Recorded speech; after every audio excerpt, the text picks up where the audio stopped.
Ethan had everything a man could dream of: success, charm, and the love of a beautiful woman. He was a tall, good-looking lawyer with sharp blue eyes and a smile that could win any case. At 32, his career at the top law firm Hamilton Law Group was thriving, and his future looked even brighter. But what truly made Ethan's life complete was the love of his fiancée, Claire.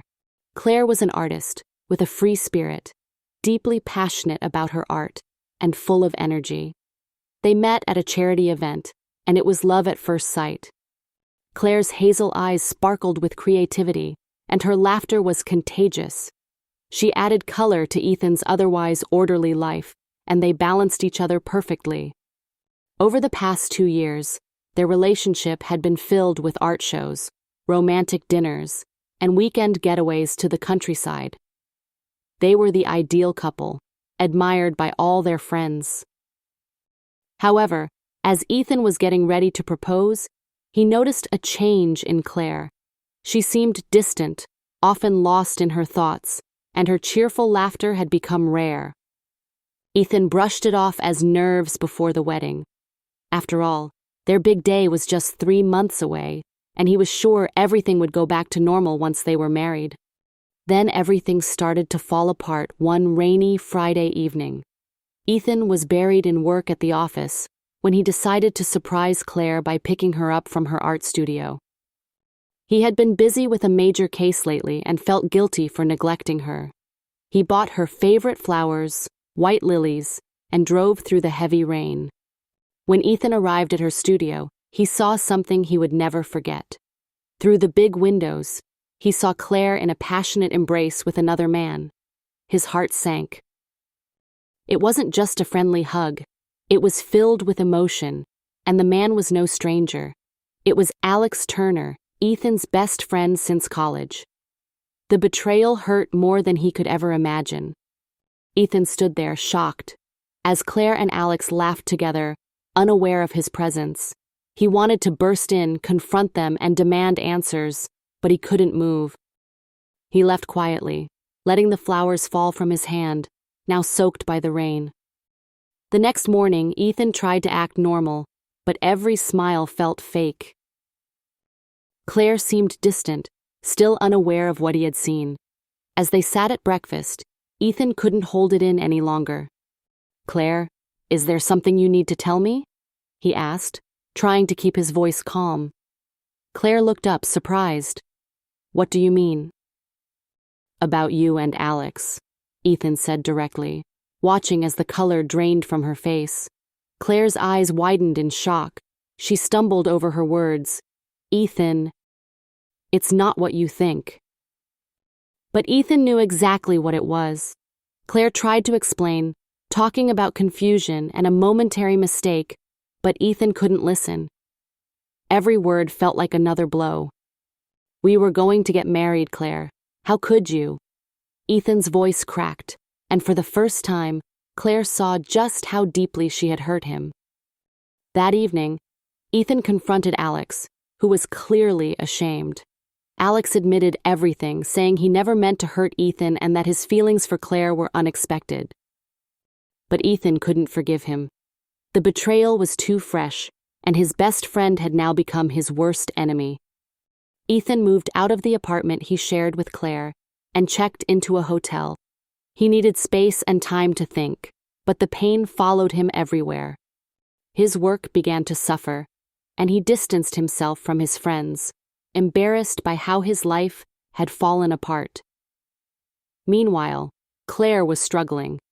She tried reaching out to Ethan many times, leaving voicemails and sending long, heartfelt messages. But Ethan couldn't bring himself to listen. Each message felt like another lie. The woman he loved had betrayed him with the one person he trusted most, and there was no way back from that. Alex, on the other hand, tried to apologize in his own way. He wrote a letter to Ethan, saying he was sorry and explaining how he had fallen for Claire when Ethan was busy with work. But to Ethan, Alex's words felt empty, just excuses from someone who had knowingly crossed a line. Months went by.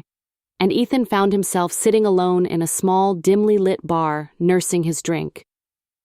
His once bright future now felt uncertain. He had quit his job at the law firm and taken a quieter role in a smaller city, hoping to escape the painful memories. One evening at the bar, he was approached by a woman named Rebecca. She was a journalist with a sharp mind and a genuine interest in people's stories. They started talking, and for the first time in months, Ethan found himself smiling. Rebecca was different, honest, direct, and refreshingly real. They began spending time together, not as lovers, but as two broken people finding comfort in each other's company. Ethan slowly began to talk about Claire and Alex, and Rebecca listened without judging him. She gave him what no one else could, understanding without pity.